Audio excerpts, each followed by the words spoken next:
The transition into the third season of Fortnite's 7th chapter is approaching faster than many of us anticipated. And while the final confrontation over the 0 point hasn't officially ignited yet, we already have enough pieces of the puzzle to see the bigger picture. We are currently standing on the Golden Coast Island that has served as our home for these past several months, but all evidence points to the fact that our time here is strictly limited. The core of this transition lies within the 0 point itself. As many of you have noticed through in-game progression and recent leaks, the cube head known as Voyager is actively working to reassemble the 0 point. History has shown us that whenever the heart of all reality is tampered with, the consequences are catastrophic for the physical terrain of the island. We are likely looking at a complete map overhaul, and data miners have already corroborated that starting from the third season, the game files point toward an entirely different environment. There are no signs of mini-seasons or a temporary OG throwback to Chapter 3. Instead, everything points to a massive shift that mirrors the scale of the Zero Crisis event we witnessed years ago when Agent Jones accidentally destabilized reality. The instability of the 0 point acts as a beacon for cosmic entities, and this brings us to the most significant leak we've seen regarding the theme of the next season.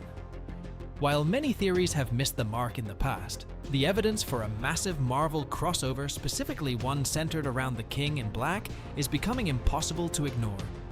The rumors suggest that the explosion or rift caused by the 0 point's reassembly will serve as the entry point for the symbiote god known as Knull.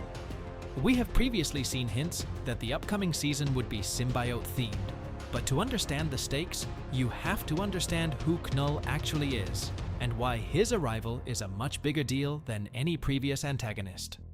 Knull is not just another powerful alien, he is the primordial god of the void who existed long before the Big Bang or the creation of the light itself.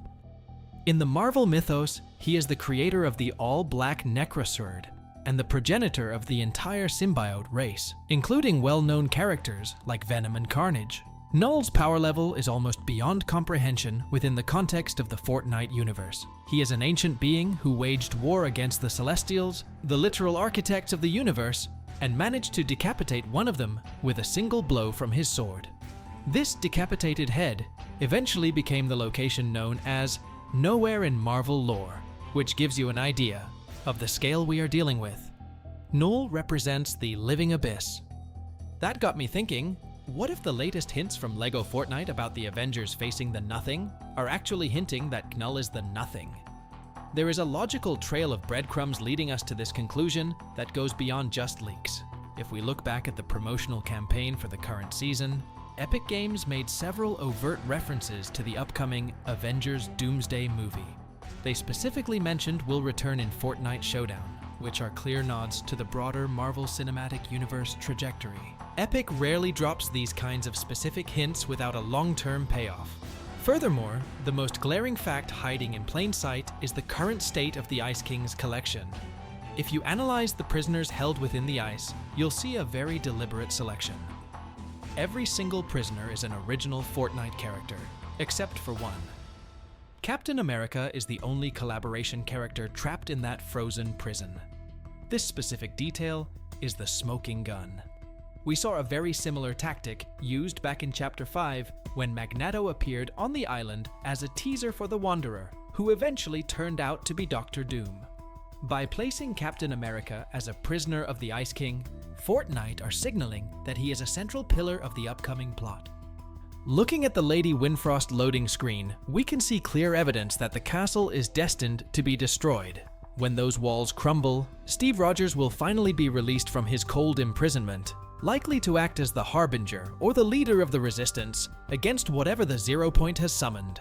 There is no other logical explanation for why Epic would isolate a Marvel icon among their own lore-heavy characters, unless he was meant to bridge the gap into the next season. Everything is converging toward a moment where the current reality era ends, and the King in Black era begins. The reassembly of the 0 point by Voyager is the catalyst, the Captain America prisoner is the narrative link, and Knull is the ultimate threat. But for now, that's just my theory. What are your thoughts on everything going on, and why do you think Epic put Cap in the icy prison? Share your thoughts in the comments, I always read them. While you're thinking, let's get back to the current events happening on the island right now. Because we just got some insane reveals from Zadie, she basically dropped a massive info dump on us.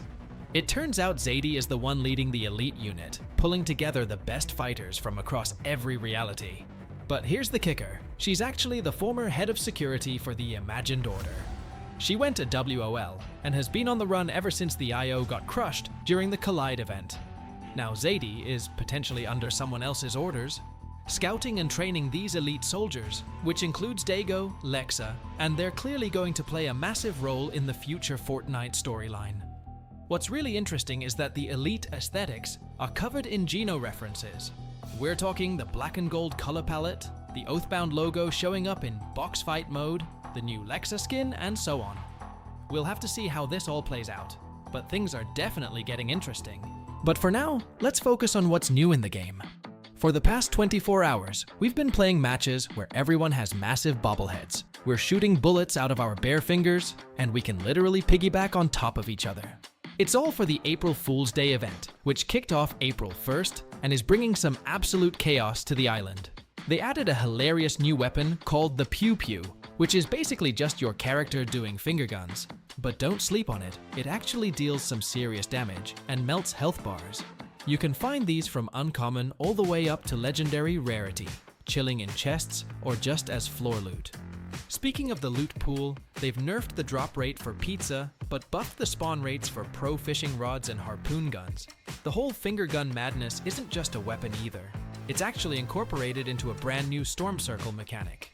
Epic also threw in that giant head modifier, which some of you eagle-eyed players might remember from the Chapter 6 live event.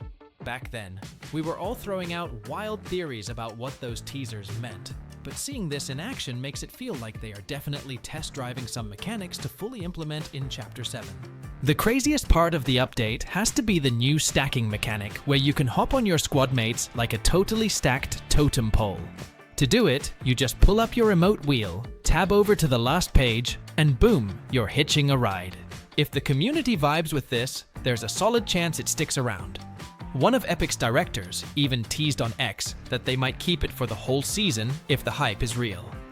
Just a heads up, if you're the one playing the horse at the bottom of the stack, you can't shoot, but you get a massive boost to your stamina and movement speed, letting you run like a total track star. I actually ran into a hilarious bug with this where my game glitched, and I was just sprinting around by myself like a wild Mustang for half the match without being able to do anything else. You aren't just limited to your buddies either.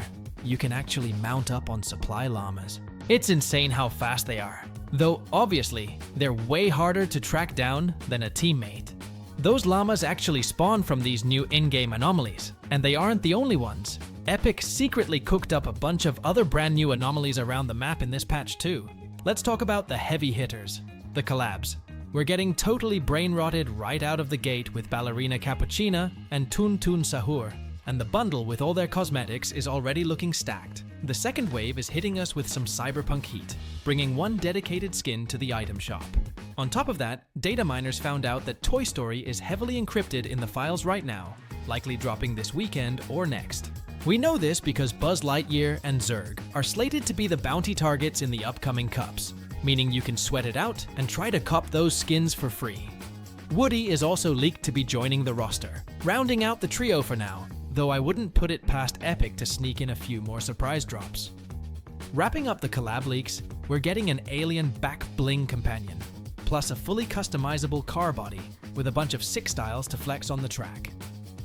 Looking at Fortnite's original lineup, we're getting a fresh bundle featuring Lexa rocking Oathbound armor.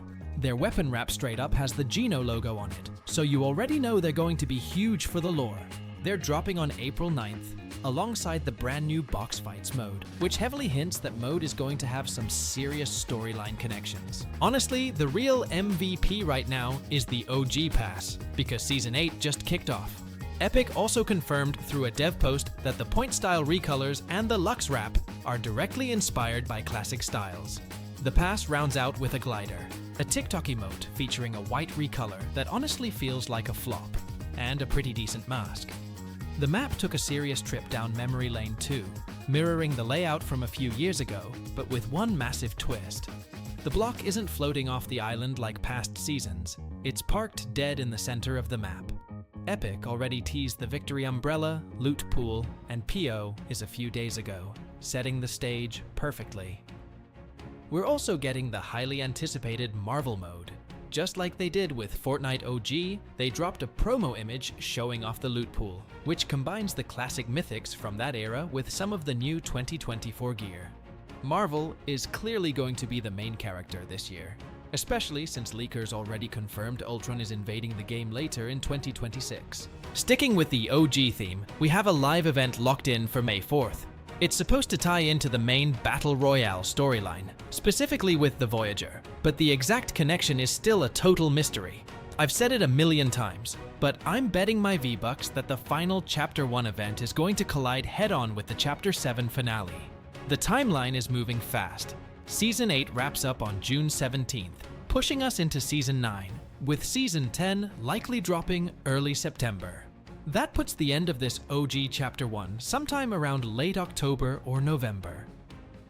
Rumors have been swirling about a Chapter 2 return forever, but today's patch actually added files pointing straight to us time traveling back to the Apollo Island in December. Rounding out the other modes, LEGO Fortnite is gearing up for its new season, launching on the 15th.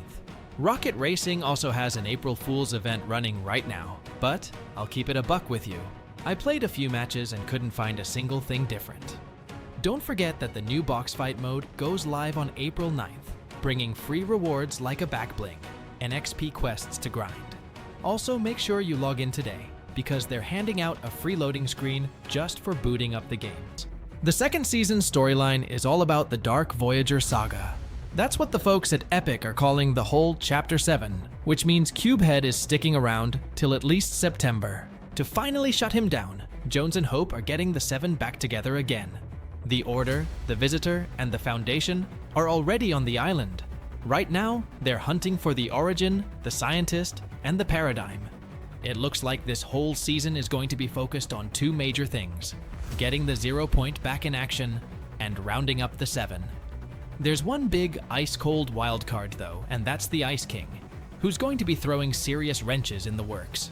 Data miners have already dropped the scoop that we're getting a full-blown, huge event at the end of the season, which is June 5th. The fact that the season wraps up on a Friday, when we usually get a seriously massive event, is another major hint. Plus, there are a ton of clues pointing to an absolute cinematic blowout. I could totally break down all those story bits, so smash that like button if you're down for it. Now, if you head back into the snowy biome, just west of the castle, you can find the Dark Voyager's favorite build kit, a 0 Point shard. There are 3 of these shards scattered across the island. One at the Ice King's castle, one in Squibbly Shores, and one in the Grove by New Sanctuary.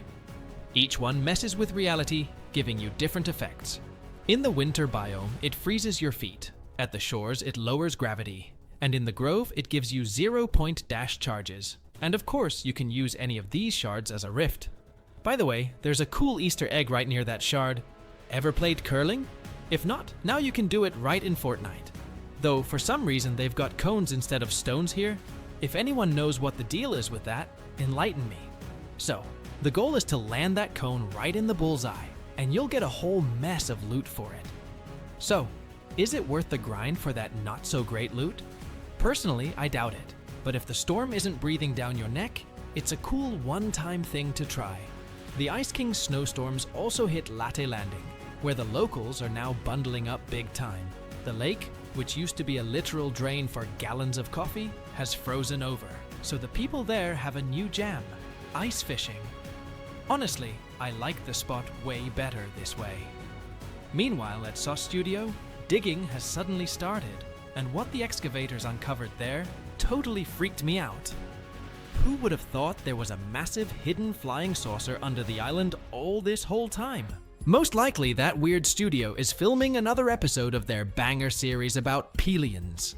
The biggest clue is the banana sitting in the UFO's cockpit, or more accurately, its peel. But this map change could be way deeper than it seems at first glance. And here's what I want to know. How many V-Bucks did they pay that banana for its role as an extra? They pay them in V-Bucks, right? Back to the second location of the 0 Point shard, the Squibbly Shores. The place seriously gives off that Chapter 2 beach vibe. Maybe it's the sheer number of seafood restaurants proudly displaying the head of our old pal Rat. Wait, my bad, I meant Fish Stick. And they are, to put it mildly, not happy with Fish Stick here. You can tell from all the signs and billboards. If you're out of the loop on why, honestly, he deserves it. Due to Fish Stick's seriously shady move at the end of last season, when he ratted out the location of his home universe to the Dark Voyager, Cubehead was able to port a shard over to our island. This totally stripped the locals of their most vital resource, water. So now, all the local restaurants mainly specialize in cooking up fish sticks. Seems fair to me. What do you think? While you could argue Fish Stick didn't have a choice, things have gotten so bad, they even have a factory here that makes rectangular fish stick. Yep, that's how the locals blow off steam. By the way, right on the counter here, you can find free fish of various types that have been missing for, what, 8 seasons? You can thank Fish Stick for bringing the fish back by hitting the like button. You can also spot a statue of the village's founding father, and it looks like this distant relative of the Squibbly might show up later as a new skin. Overall, the Squibbly Shores is a huge fishing village, and its main claim to fame is a massive lighthouse that gives you a view of the entire location. It also hides one of the new season secrets. If you manage to fish a keycard out of a special spot around the lighthouse, you can snag some fat loot right at the start of the match. In the southwest section, our old buddies, the Corals, are chilling out in their castle with a spa. Right next door, a gnome and U-bot party is going down. It's nice to see some familiar faces, right? On the absolute furthest western edge of the spot, looking totally exiled and punished, stands the legendary Fish Stick restaurant. A dialogue with Fish Stick makes it clear that after his kidnapping and interrogation, Dark Voyager wiped his memory. He has no clue that all the locals are totally out to get him. And I'm afraid if he actually decides to swim over and say hi, we might never see him again. Ruins of the Coral Fortress from Chapter 2 are scattered throughout almost the entire biome. Man, so much water has passed under the bridge since then, both literally and figuratively. And here's the culprit for all this chaos, one of the 3 0-point shards. I don't know about you, but I think this spot is a solid A+. The remaining 2 locations are mostly just reworks of old ones. Voyager has completely taken over the Lethal Lab, turning it into his personal headquarters. So now it's called the Dark Dominion. Cubehead got style, you have to admit. He also looks like he spent a ton of V-Bucks on spreading his cubic propaganda. There are posters and billboards all over the spot, urging people to join the Voyager crew. I especially love the one where he tells us, "Be grateful, because it could have been worse." Is that, like, a shot at Epic? Is he the one who's going to break the news about V-Buck price hikes? It sure looks like it. And seriously, is there anyone out there who actually supports Cubehead? It's clear that Voyager is planning to fully reassemble the 0 point. To do that, he's upgraded the shard containment device and put up extra panels and some kind of alien antennas all over the location, probably to get a better signal to other realities. But Voyager himself isn't home yet. Judging by the rift above the station, he's off searching for the final 7th 0-point shard. And so his place doesn't turn into a total free-for-all. He left his Echo, who's become the local boss. This part-time security guard can summon some seriously annoying combat drones. Good thing they're lacking in the aim and brainpower departments. To stand a chance against the alliance between the Voyager and the Ice King, we're gonna need some allies too.